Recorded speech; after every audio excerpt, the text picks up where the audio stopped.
What is up, geeks? Welcome to Kai's channel again for another episode of Ark coming at you from the Geeks Patreon server.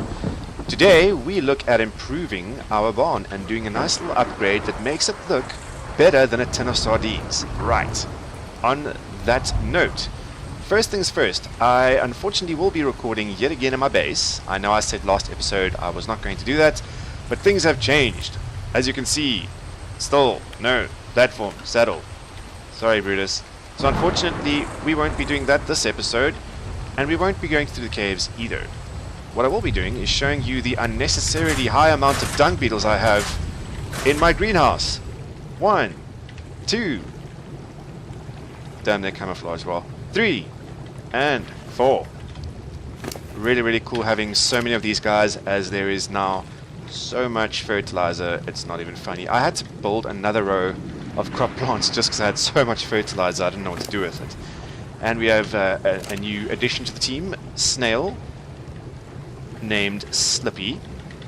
Now, funny story is, I always thought that you got these guys from the redwoods, which you do, but I actually found more by the actual center, which is located at 40 latitude by 30 longitude. And around that area are the waterfalls with the marshes and the swamplands. And that is where I found him. He was actually right up top one of these rocks, these spire rocks. And he was pretty impossible to see, but I landed there by chance because I saw a snake and I tried to kill the snake and I saw he was attacking the snail. So that's his story. I also have Posh Spice here. She is my poop maker. I don't think I need her anymore. I have got so much poop in this base that sometimes the collector makes me hold on to some of the poop.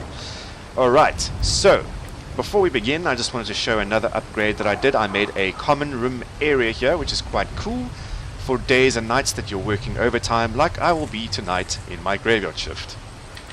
So you've got your fireplace, which is actually from the mod Keeps and Castles mod, which gives you a nice new fireplace look. The nice thing about this is you can also attach a rotisserie on, which allows you to spoil your meat. You're going to have to put raw meat on there and make sure you don't just leave it overnight like I did, or else you get these nice green infested pieces of sirloin. You can also get the pot add-on, which I don't even know how to use properly because here it says not irrigated, but I put water in myself and it says powered, so I'm not quite sure. I did try and put an irrigation pipe in, but it won't go further than the window. So if anyone knows how to use it, let me know, please. Alright, with that done, let's move on, shall we? First thing you can probably notice is I've made the center between these two pens just a bit more bigger. I put in another nice large window, which is part of the Structures Plus mod, and took out the middle frame, so it looks like one large window. And then I took the feeding trough down from upstairs and I put it down here, which just makes more sense. Right, with that out the way, let's get started, shall we? The first thing I need to say about this mod is it is very finicky. It doesn't snap to ground points, so you're going to have to make sure that it's straight all on your own. And also, if you put it a little bit too close to a wooden foundation, it'll tell you it can't fit there. So I'm going to go ahead and begin. I'm putting it slightly to the left inside the keep wall, just so that the others line up and don't extend too far. Okay, so we've got the one down, and now we're going to put the gate, and hopefully it's straight. Which it is. Yeah, that'll do. That seems cool. And then we'll do the next one. As you can see, it doesn't quite snap, which would be amazing. Let's just try and get a little bit straighter. I think that works. Boom.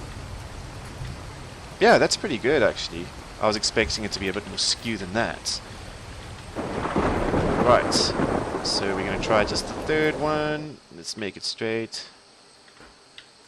It's okay if the pillars of the gate foundation don't exactly intersect.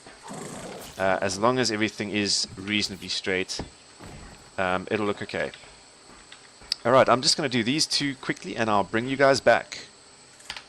Alright, welcome back, geeks, and I've just finished these two additional gates and fences, and I'm pretty happy with how it turned out. It looks reasonably straight, everything's in line, there's not too big a gap between the gate and the fence foundation that I'm using as the see-through wall feature per stable. And yeah, I really like this, I really do. I think it's quite cool that you can group more than one dino per stable. I've got my pteranodons all cozy together. I've got my megalosauruses doing what they do best, and like-minded dinos or similar dinos that are runners. I've got paired like Gunther and Whitepaw, and then I have got Gromit. She has quite a big pen on her own as she does take up a lot of space, and then I've got these two, Rocky and Cassie.